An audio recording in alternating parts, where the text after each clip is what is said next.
अब आ रहे हैं मनीष कश्यप पे। आपने कहा मनीष कश्यप दागदार आदमी है। किस तरीके से दागदार हैं? कुछ लोगों ने कहा कि यूट्यूब पर उनके स्टेटमेंट हैं। तो भैया यूट्यूब पर तो नरेंद्र मोदी जी का स्टेटमेंट है।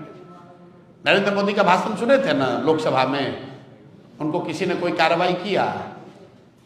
मैंने फिर बताया, गंगा नदी निकलती हैं हिमालय से, बंगाल तक जाते जाते सैकड़ों छोटी बड़ी नदियां नाले गंगा में समाहित होता है।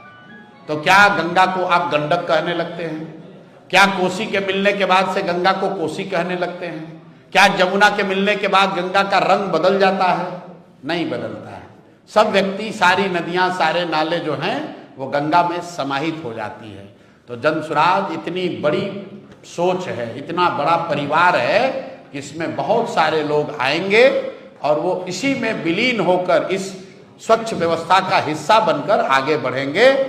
दिल्ली में यमुना आकर मिलती है गंगा में, उससे पहले उसका रंग काला है, और जैसे ही दिल्ली से निकलता है तो यमुना उसमें विलीन हो गई, उसका रंग गंगा का रंग हो गया।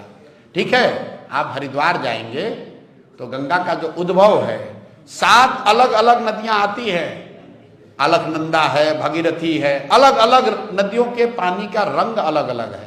लेकिन जब हरिद्वार में जब वो आती है नदियां, वो सब गंगा हो गई।